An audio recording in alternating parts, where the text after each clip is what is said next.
Hey guys, tonight we venture into the fragrant, sun-dappled streets of Babylon.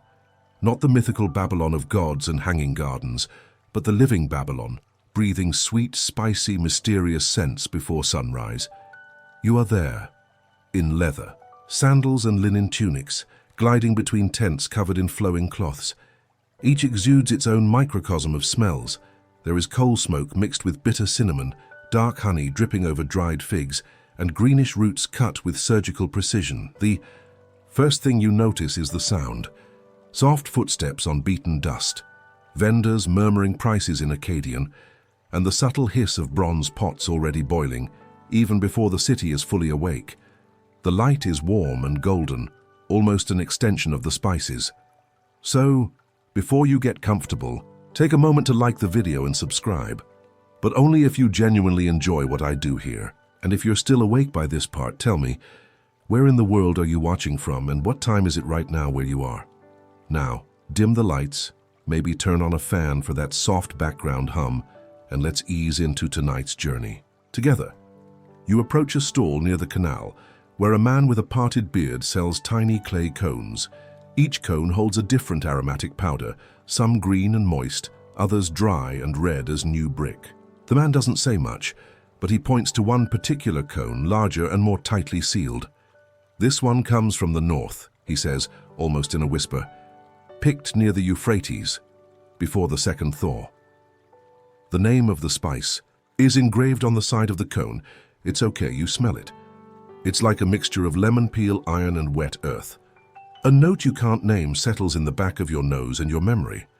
Historically, the banks of the Euphrates were not just fertile, they were synesthetic.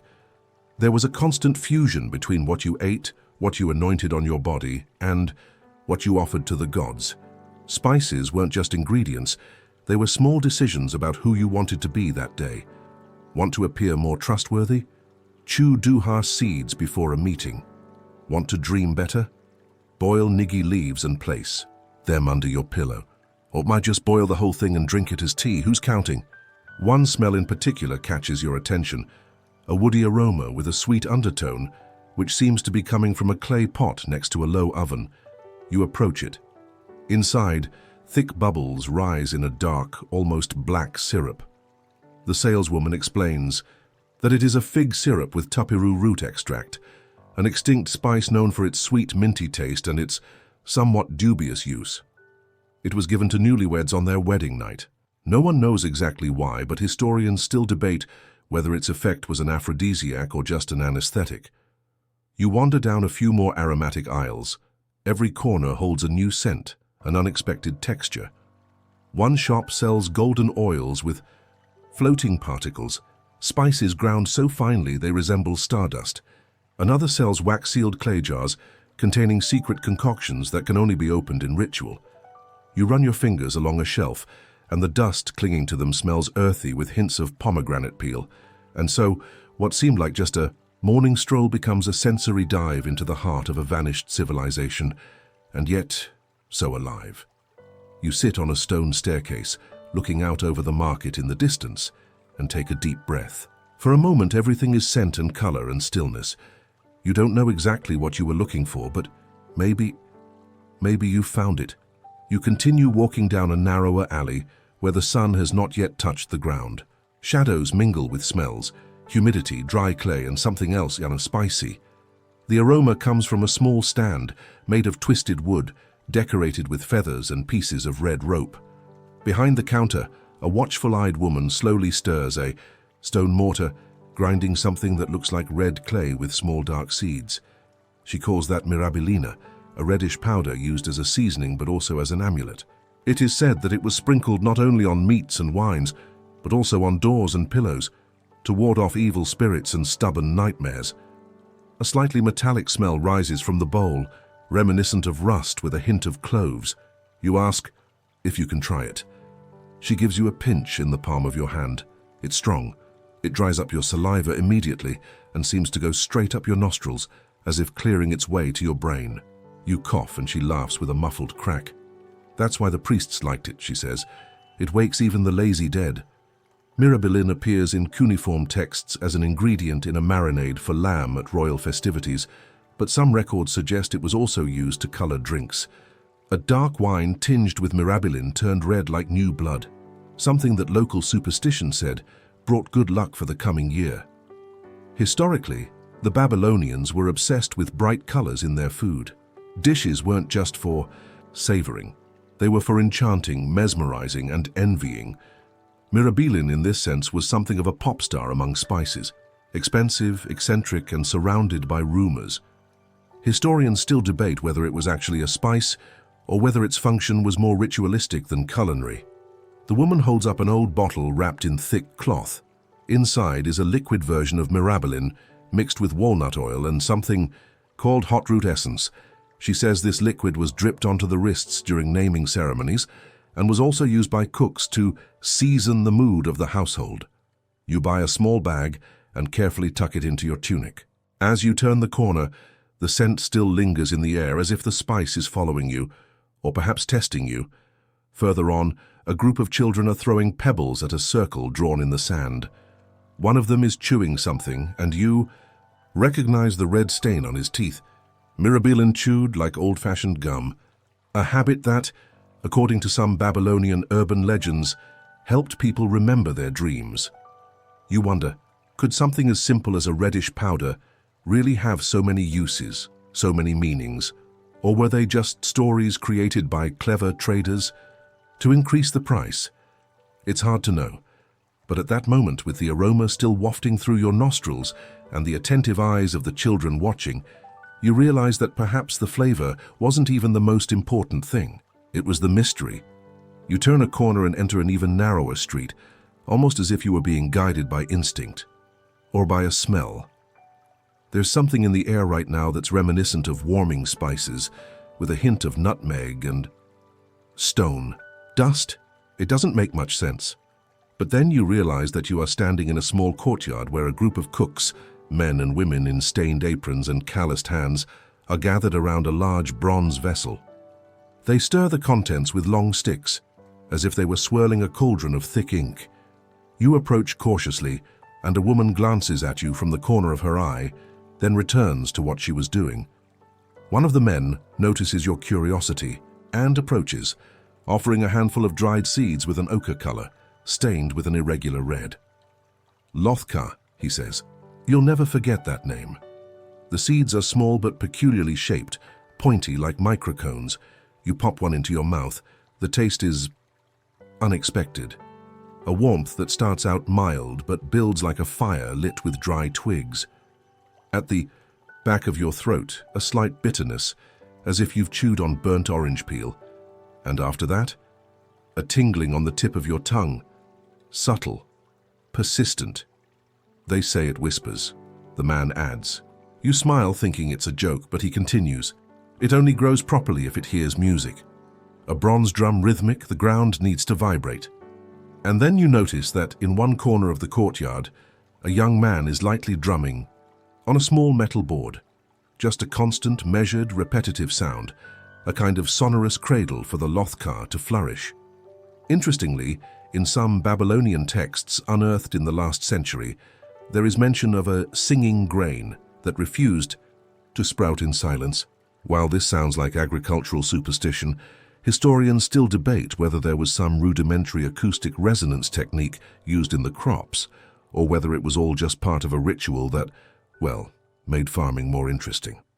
You watch as cooks prepare a dark paste by mixing ground lothka with fig honey and a thick type of pomegranate vinegar. The result is a fragrant ointment used to marinate meats before grand banquets. But it had another, less obvious purpose. Kurz said that the paste was used to write small messages on papyrus sheets, not with ink, but with scent. The recipient would know the contents by smell. Romantic? Maybe. A little excessive? Certainly. Someone offers you a piece of rustic bread soaked in this sauce. As you bite into it, you feel a slight shiver behind your ears, as if your body is recognizing an old taste from lives you haven't even lived. And then between one bite and the next, you hear something. A whisper? Of course not. Just the wind, probably. You thank him, put some lothkar seeds in a linen bag and return to the main street. The bronze drum continues in the background, steady, constant, like a heart beating to keep alive a plant that, in silence, does not want to exist. The sun begins to climb the city's baked brick walls, and the shadows that once hid the alleys slowly fade away. You feel the heat rising through the stones beneath your feet, and it is at this moment that an unexpected aroma crosses the warm. Freeze! Something between roasted garlic, fresh butter, and a sweet touch at the end. Intrigued, you follow the scent like an invisible trail to a low shed with a wide chimney and fragrant white smoke rising lazily. Inside, a corpulent lady moves a huge clay basin. The smoke comes out of what appears to be a mixture of paste and oil with a bluish tinge. Blue. Yes, blue. The lady notices you and nods with a movement of her chin without stopping moving. "Blue onion butter," she says, as if it were the most common thing in the world.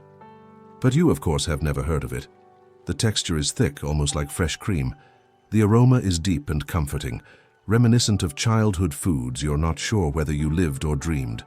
She offers you a small wooden spoon. You take a taste. The flavor is like a caramelized onion that's been flown to a gala dinner in heaven. Sweet, buttery, but with a slight mineral undertone, as if it's been passed through a hot rock before reaching your mouth. This so-called blue onion, she explains, only grew in shallow marshes south of Babylon, fed by a specific type of mud that had rare saline properties. They were harvested one by one with copper knives, always at dawn. And here's the curious part. This food was forbidden to soldiers. It was believed that the blue onion weakened the fighting spirit, making men more contemplative, poetic, dreamy. In other words, great for writing love letters but terrible for holding a sword. Historically, there are records of this rare onion being reserved for noble families and mainly for women of the court. A clay tablet mentions a summer festival in which all the wives of high administrators were given a bowl of this blue butter, accompanied by sweet wheat bread and date wine. Her gift of purity, beauty, and mild digestive inhibition. Historians still debate whether the blue coloration was natural or caused by a type of controlled fermentation. Some believe that the blue onion was actually a common onion manipulated with mineral extracts. Others argue that it was a now extinct variety, a victim of soil changes over the centuries. You watch as the woman divides the butter into small greenish ceramic jars. Each jar is sealed with a wax lid that smells like mint. She hands you one of the jars, and when you touch it, you notice that it is slightly chilled, as if it holds a secret that she would rather keep quiet. Outside, the heat of the day begins to weigh heavily, but inside that shed, enveloped in steam and the smell of sweet onions, time slows down. You take a deep breath and close your eyes for a moment. If there is a scent of comfort in ancient history, it is here. You emerge from the shed, the small blue jar of butter carefully tucked away, as if it were a jewel. The sounds of the city are louder now, hurried footsteps, vendors hawking their wares, the dry crackle of dates being split in half. But even in this controlled chaos, a subtle, sweet, earthy aroma catches your attention. It's coming from a pale stone building with darkly painted doors and spiral carvings. The kind of place that whispers no trespassing without saying a word. You weren't supposed to come in, and yet you come in. Inside, the air is dense, fragrant, laden with soft smoke. It's a temple, not a big one, but one dedicated to a lesser goddess, perhaps of fertility, perhaps of rivers, perhaps of things no one else wants to guard. In the center of the hall is a stone altar covered with dried green leaves, wilted flowers, and small steaming ceramic bowls. You approach slowly, listening to the smell. Steam rises from one of the bowls. You recognize honey, but not ordinary honey. It is thick, amber, dark as molasses. Next to it are dry, wrinkled, almost black leaves, which a woman from the temple is slowly grinding between her hands. She looks at you, smiles kindly, and says, "Get excited, only harvested at night." She mixes the leaves with honey, adds the white powder of a flower that seems to not exist outside that place, and stirs it with a greenish glass stick. The scent that rises is sweet, but not childish. It is deep, with a slightly bitter aftertaste that seems to stick to the back of your nose. The effect is immediate. Your shoulders relax, your pace slows, and a kind of lightness begins to spread through your legs. You sit up. The concoction she's preparing was part of a women's ritual performed only during certain phases of the moon. It was used by priestesses to invoke lucid dreams, ask for blessings, and, according to some sources, see through the skin of time. Historically, there are very few direct records of these recipes. Most of the texts were written in symbolic, metaphorical, or shall we say intentionally ambiguous language. Historians still debate whether such rituals involved some kind of sensory alteration induced by the ingredients, or whether the experience was purely meditative. The woman offers you a small drop of honey on a date palm leaf. You taste it. The sweetness is immediate, but something strange happens seconds later. A slight buzzing in your ears, as if someone were blowing very gently behind your neck. You turn your neck. No one. The environment around you seems to change texture. The walls gain depth, the sounds become rounder, softer. For a brief moment you are certain that someone or something is watching you from the half-open door, but when you look, there is only light streaming in and dust dancing in it. You stand, up slowly. The woman makes a simple gesture, as if inviting you to carry with you the memory of that moment, but not the questions. You thank her with a slight nod and leave. Outside, the smell of the markets and the city is still present, but something has changed in you, and for the first time that day, you're not sure if you're daydreaming or remembering something you never experienced.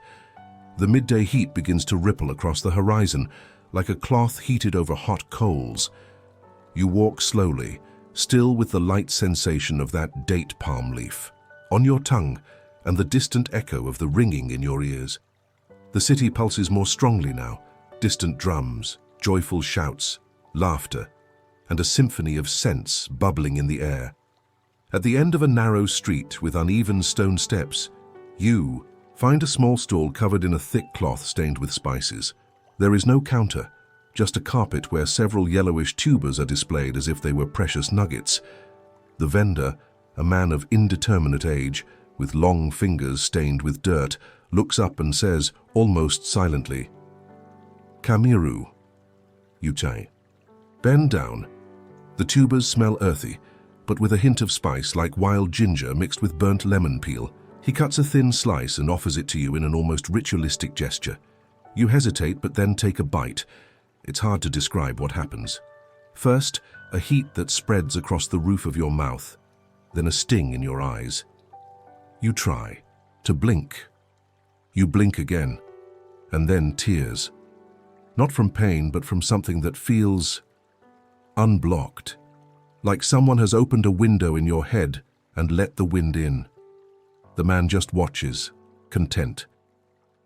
"It was used by poets," he says, "to cleanse the soul before the verse. A kamiruit was considered a route of emotional transition. It was served in small slices along with palm leaf tea at ceremonies of passage, first birthdays, first wedding moons, first deaths. Its property of inducing involuntary tears made it a curious tool for orators and artists. There are records on cuneiform tablets that Babylonian kings used it before public speeches, perhaps to appear more emotional, more human. Historians still debate whether the root's effect was purely chemical or whether it involved some kind of cultural conditioning, like when you cry, when you hear a song, even though you don't understand the lyrics. You notice other ingredients on the carpet: dried leaves, small pots of colored salt, crumbled stones that resemble aromatic chalk. But Kamiru remains the star. The vendor offers a small linen bag of dried pieces, less potent but still sincere, he says with a tight smile. As you step outside, you notice how your senses seem to be heightened. The colors are more vivid, the sounds of the city seem to come from all sides at once, and each step you take seems to echo a little deeper into the ground. You sit on the edge of a fountain carved with mythological animals, half lion, half fish, and close your eyes. A tear is still drying on the corner of your face, but now it doesn't feel foreign. It feels like part of something bigger, something you don't yet fully understand, but somehow you don't need to. The afternoon begins to slowly descend on the brick streets of Babylon. The city, for a brief moment, breathes more slowly.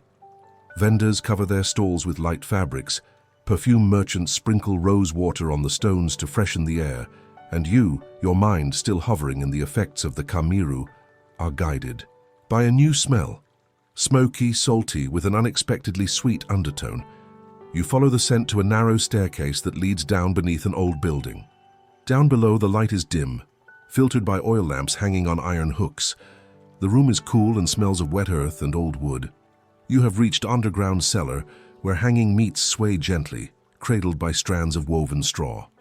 But what catches your attention are not the cuts of meat themselves, but the ashes carefully scattered over them.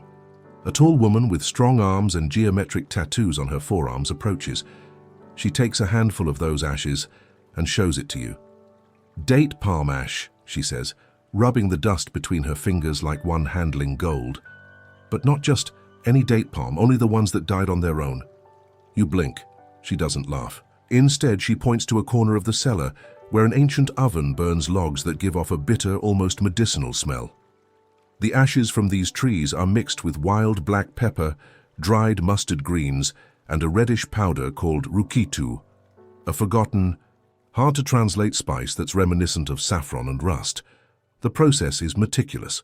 The meat is first covered in the ash mixture, then left to hang for 7 days, during which time the cave's natural heat and dry air transform it into something that feels somewhere between cured meat and ritual sculpture. The flavor, she says, is deep enough to remind you that it's alive. You take a thin slice.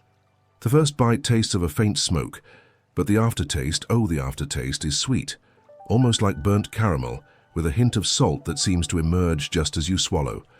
An unlikely balance, and perfect. Historically, it is believed that this method was reserved for solemn occasions, funerals of generals, royal weddings, the birth of a second son, yes, specifically the second. Some tablets indicate that priests required that the meat be served still covered in ashes, as a symbol of mourning and purification. Historians still debate whether the use of ash had real antimicrobial properties or whether its function was symbolic, spiritual, or purely aesthetic. The fact is that this type of preservation almost disappeared with the decline of the empire, being replaced by more practical methods such as common brines, much less poetic, of course.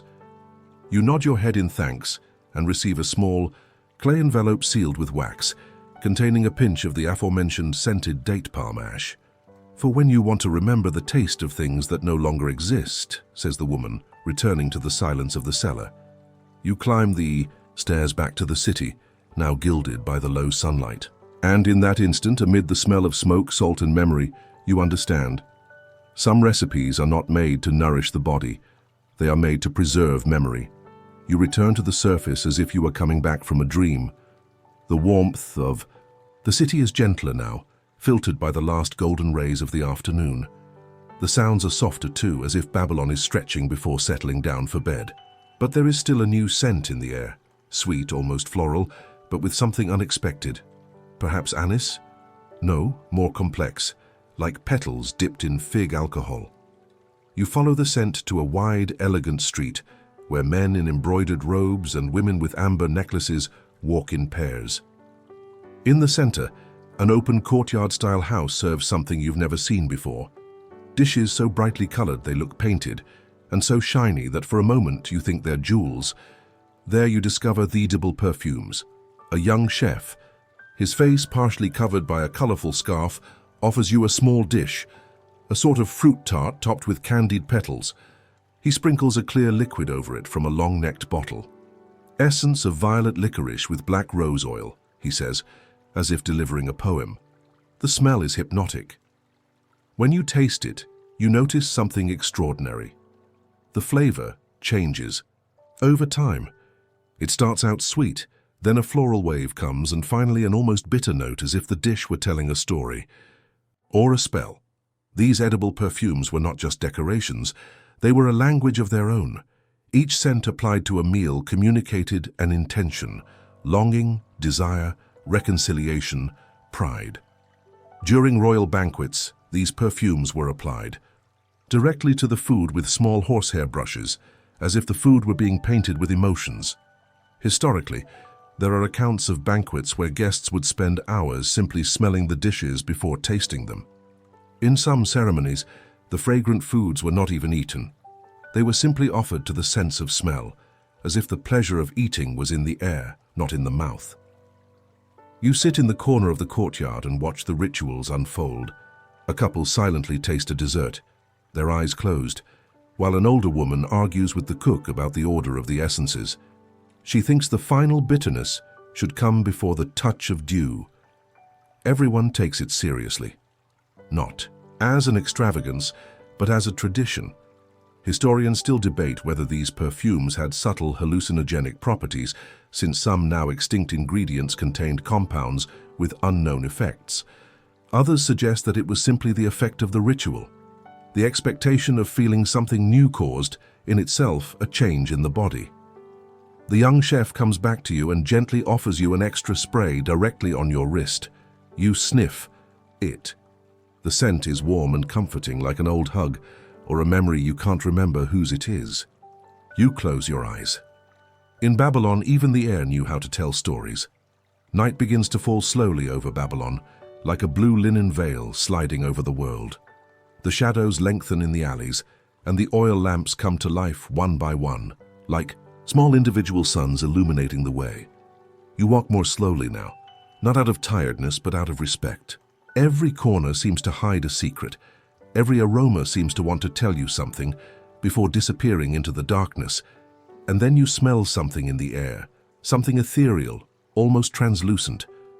A scent that you can't immediately define, but that awakens a memory that you're not sure is yours. You follow it to a side staircase, which leads to a terrace surrounded by white curtains that dance in the wind. There, a small group of people are gathered around a steaming stone bowl. The smoke rises in gentle spirals, as if searching for an invisible ceiling. In the center of the circle, a man with his eyes closed slowly stirs the mixture. Translucent. Petals of flowers that no longer exist, gelatinous mushrooms, and a thick silvery gray broth. He calls it fog soup. You approach, and without saying anything, he ladles a small amount of soup into a ceramic bowl with a copper rim. As you gaze at the liquid, you can barely see it. It seems to disappear and reappear as the light from the lamp flickers. You raise the bowl to your nose. The smell is indescribable. It reminds you of rain on hot stone, of wet old paper, and of something distant like the skin of ripe fruit forgotten at the bottom of a basket. When you taste it, the taste doesn't arrive all at once. It settles in as if asking permission. A salty note, then a cold sweetness, then a bitterness that doesn't hurt, and then silence. Inside the mouth, inside the head, inside time. The man opens his eyes and says, "This soup shows what's behind the eyes." You don't ask what he means. You just look around at the group. No one speaks. Some smile. Others have tears streaming down their faces, as if they've remembered something long lost. Ancient records mention a similar recipe used by oracles before decisive moments. There is evidence that priestesses used the mist soup in rituals of transition, changes of season, changes of rain, difficult births. Historians still debate whether the ingredients in the soup contained compounds with psychoactive effects, or whether the collective ritual itself induced an altered state of consciousness. One tablet fragment reads, "The soup that opens the skin of night." You watch the smoke rising from the bowl. It doesn't rise in a straight line, it dances, it swerves, it looks alive. You drink the rest. Close your eyes.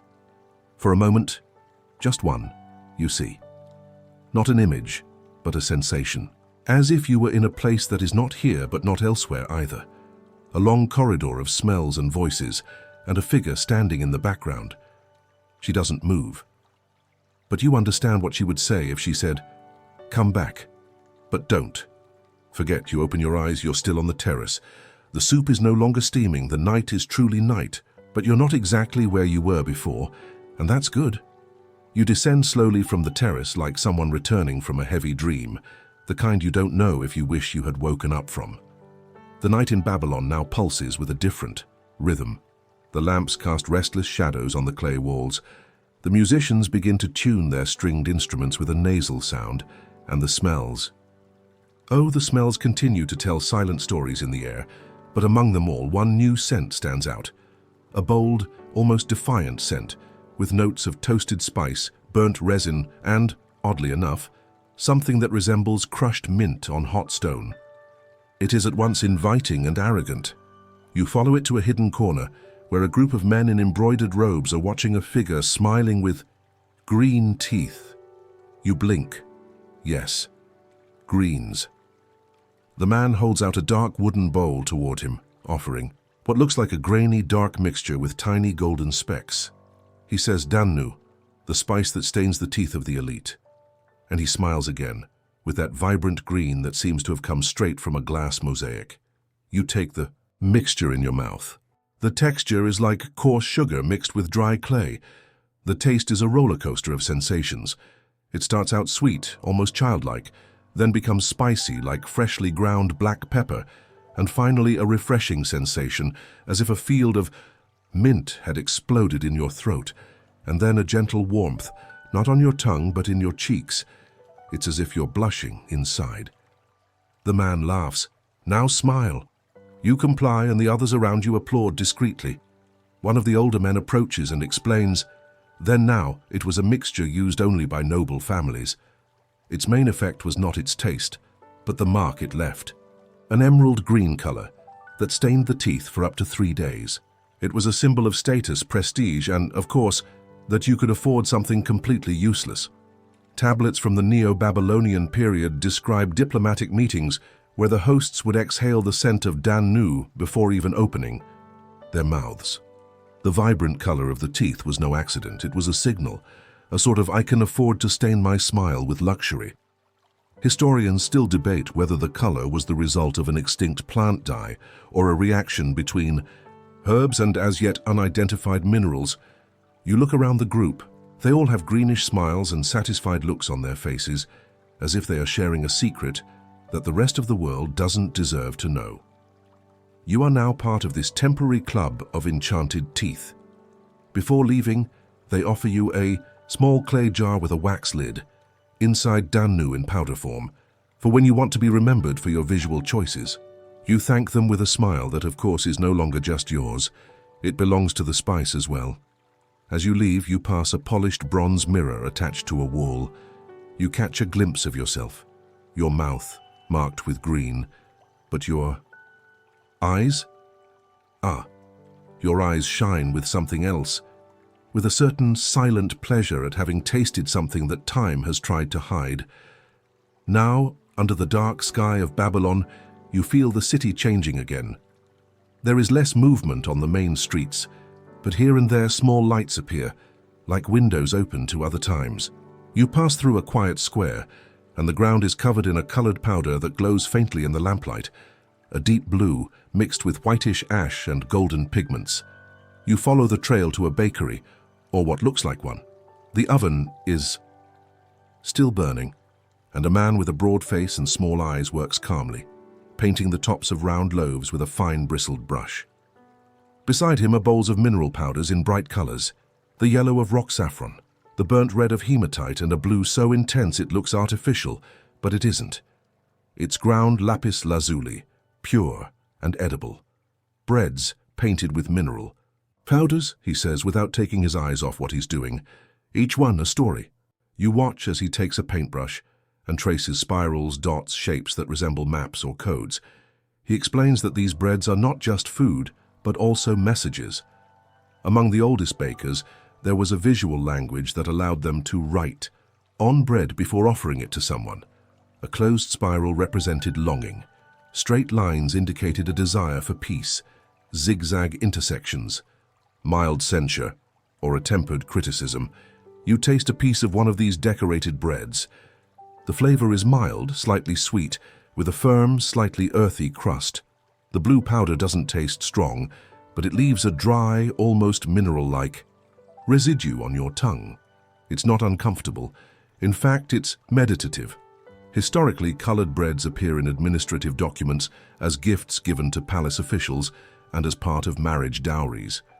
Some believe that this tradition began as a way to identify breads in public stores, a type of visual etiquette, and later evolved into a symbolic art. There are even mentions of disputes between bakers over who could create the most elegant patterns. Historians still debate whether these colors had a ritual function or were merely decorative. The fact is that, over the centuries, the practice gradually disappeared. First because of the cost of the pigments, then because of fear of contamination. After all, not everyone was happy with glow-in-the-dark bread. You sit on a stone bench and watch as he finishes another batch. Each loaf comes out with a different design, as if it was molded for someone specific, or for a moment that has yet to arrive.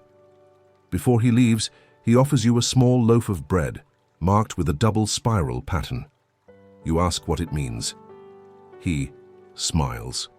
It means that there are things you only understand after the last bite. You keep the bread carefully, not out of hunger, but out of respect. As you return to the street, the trail of colored dust still shines beneath your feet.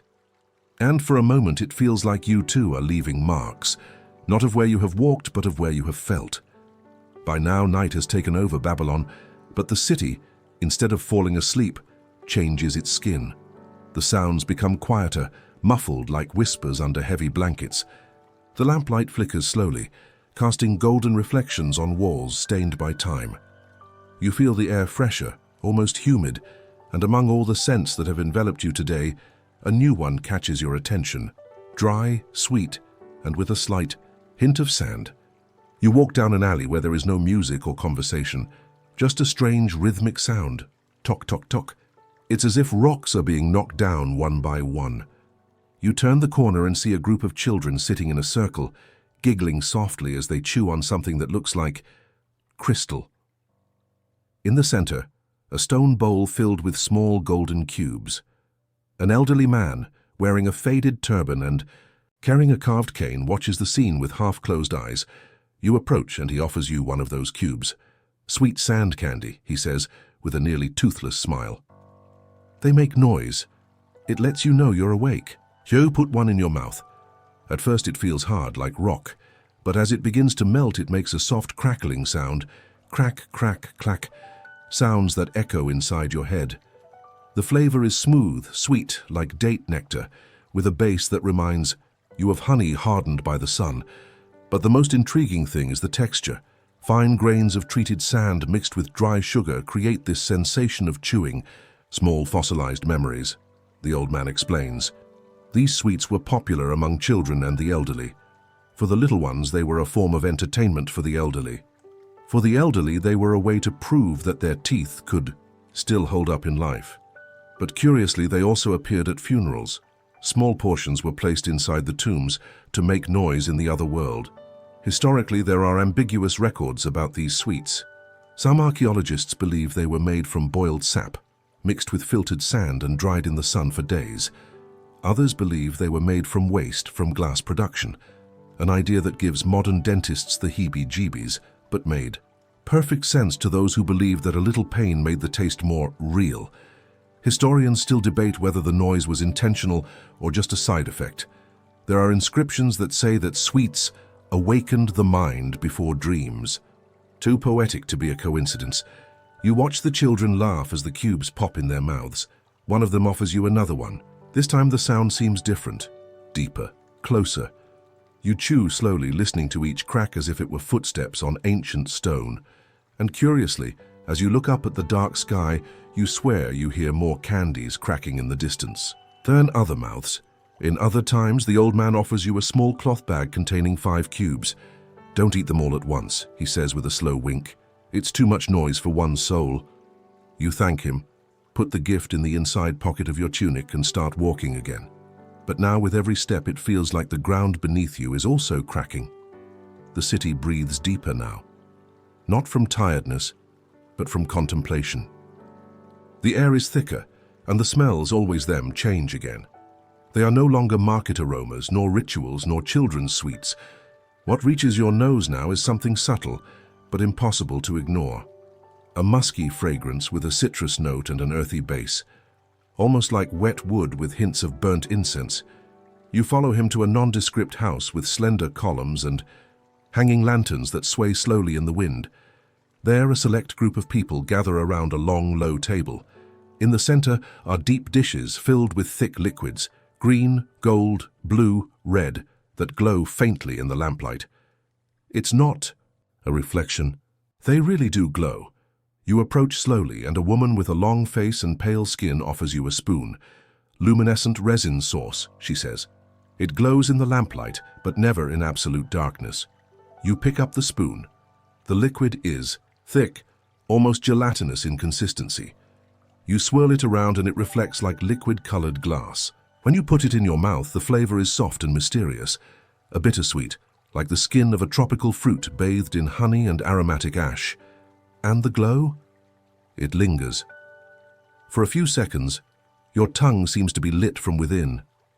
She explains that these sauces were the pinnacle of Babylonian performance cuisine. Used only at midnight banquets, they were not only used to feed but also to enchant the eyes of guests. During the reign of Nebuchadnezzar II, it was common for nobles to compete for recipes that could make food shine brighter than the stars. The tradition, although brief, left its mark in reports of banquets described as dinners of bottled light. Historians still debate whether the luminescence was the result of a combination of resins and substances extracted from mushrooms, or whether it was a purely illusory effect caused by mineral particles mixed with highly refined oils.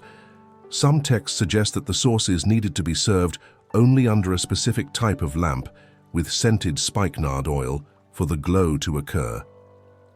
You look at the bowls in front of you. One of the sauces pulses slightly, as if breathing. Another seems to move on its own, creating circular patterns on the surface. Everything here is designed to fascinate, not just satisfy. A woman sitting nearby dips a piece of flatbread into the green sauce, brings it to her mouth and smiles with her eyes closed. "This tastes like the sky before the storm," she says, almost to herself. You dip your finger into the blue sauce and bring it to your tongue, cold, almost icy, as if you were tasting the sound of a very high-pitched musical note. Before leaving, the hostess of the evening offers you a small glass vial sealed with straw thread, inside a drop of each color. "To remind you that the palate can also see," she whispers. You thank him and put the jar away. As you leave the house, the air seems darker than before, but there is a soft light inside you, as if the sauces have left traces of brightness behind your eyes. And for the first time that night you realize not everything that glitters needs to be explained. You move forward, your steps slower now, not out of weariness, but out of reverence. Babylon has taught you to slow down. Every smell, every taste, every gesture carries weight, and as the city sinks deeper into night, there is a change in the air. The scent of the lamps grows bitter, the sounds more spaced out, and the wind blows with an unexpected chill from the east. It is then that you spot a small caravan in the distance, a group of men in heavy robes, riding silent mules, unloading crates wrapped in dark cloth. They settle beneath a circular stone structure, almost like an ancient well. You approach, curious. The oldest of them stares at you for a moment and nods. "We arrived today from the west," he says. "We bring the spice of the generals." You follow him to a rustic table where 3 containers are carefully opened. One of them gives off a thick, salty, dry aroma. The second releases a scent reminiscent of wet leather with burnt mint. The third, hard to define, a mix of amber, dried blood, and something slightly fruity. All are seasonings of war. They explain that the Babylonian generals carried with them their own mixture, stored in ceramic jars sealed with royal seals. The first was made of black salt, extracted from sulfur springs on the edge of the desert. The second took dried herbs in the north wind, harvested at sunrise, used to keep the mind awake. The third was the rarest, an amber powder mixed with dried cactus flower, said to bring about vivid dreams of military strategy. You taste a pinch of black salt. The taste is direct, almost harsh, like a salty slap. But then comes a strange coolness, like the touch of a cold wind at the back of your throat. Your mind awakens. You stand straighter. Your eyes blink less. The older man smiles. "Now you see why they call it liquid courage. Historically, there are references in stone inscriptions to war banquets, where generals would gather before campaigns to partake of these spices. It was a way of aligning not only the bodies, but also the spirits. It is said that the younger ones would vomit after the first dose. The veterans, they would ask for another spoonful. Historians still debate whether these spices had psychotropic functions or whether the ritual of consumption itself, always carried out around a fire and in absolute silence, was what produced the effect. There is even a theory that part of the mixture contained fragments of burnt bones from mythical animals, an unproven idea, but very popular among the more eccentric. You watch as they bag small portions of the 3 spices into hand-sewn leather pouches. The youngest member of the caravan comes over and hands you one. "For when you need a reminder of what it means to be alert," he says, looking you straight in the eye. You carefully put the bag away, knowing that the smell will not be forgotten anytime soon. As you move away from the caravan, the world around you seems clearer. The sounds more separated. Your breathing deeper. You spent the entire day immersed in the sense of pleasure, memory, devotion, and dream. But now, you have known the smell of war. The night has reached its quietest point. At this point, Babylon is falling asleep. Even the cats that roamed the mud walls disappear into some warm corner. The lamps still burn, but their flames flicker less, as if they were dreaming too. You walk through the empty streets, now guided not by smells but by intuition. And then there, between 2 moss-covered pillars, you see a wooden door with carved marks. There is no sign, no movement, just an old, hard-to-explain smell, a mix of library dust, dried mint, and aged honey. You push the door open carefully and enter. The room is small, lit only by a fat candle on a counter. On the shelves, hundreds of clay jars sealed with wax lids. Each one bears a hand-drawn symbol: eyes, moons, snakes, seeds, keys. It is a forgotten seasoning file, and in front of you, sitting on a low chair, is a hunched man with hair like wisps of smoke. He doesn't look at you, he just says, "You're late or too early." You approach. He takes one of the bottles and opens it. The smell that comes out is unclassifiable. Something between wet leather, fermented fruit, and rusty metal. He doesn't offer it to you. He just sniffs it, closes it again, and writes something on a wooden board with a bamboo pen. You notice that each bottle contains something different. A powder, a resin, a grain. Some glow. Others appear empty. One of them gives off steam even when closed. They all have names that don't make sense. Ishbara, Lure, I know, Tamu. Some are so faded, they look like they've never been read. You ask what they are. He answers, lost flavors. Some forgotten on purpose, others by accident. None of them wanted to be remembered. He opens another vial, and a faint scent of roses and blood washes over you. It's sweet, then tart, then nothing. This one, he says, was used in the funeral baths of queens no one dared to name. You try to imagine the taste, but he smiles sadly. These spices are no longer for the palate, they are for memory, or for ghosts if you believe in them. Historically, there are very few records of such archives, spice deposits of uncertain function kept in silence by families or priests. Some believe they were used to train apprentices in forgotten aromas. Others think they were mere collections, whims of a time with more time. Historians still debate whether these places really existed or whether they are literary inventions, poetic fantasies to explain the disappearance of ingredients of which only untranslated names remain. The man hands you a bottle. It's light, no label. You open it. You don't feel a thing. But inside, something moves. Not in the senses, in memory. You close it and thank him. He just nods, like he's seen you before. When you leave, the door closes by itself. And you understand, some smells are not meant to last. They are meant to remind you of what time wanted to erase, and now you're back. Or maybe you haven't left completely. Babylon still breathes somewhere inside you, between the smells stored in your memory and the flavors that never existed, but that you swear you can taste. Close your eyes for a moment. Feel the soft weight of the night on your shoulders, like a lightly scented linen blanket. The world around you slows down. Noises become muffled, like distant voices behind a silk wall, and your body finally rests without urgency. There is no hurry to return. You can stay here a little longer. Revisit, if you wish, the taste of blue onions, the sound of sweets cracking like stones, the discreet glow of resin sauce under the lamplight. Each of these moments is a door that you can open at any time, not with your hands but with your imagination. Take a deep breath, one more time, and allow your mind to rest like an empty bowl that has already been filled with everything it needs. You are safe, you are at peace, you are complete. Good night.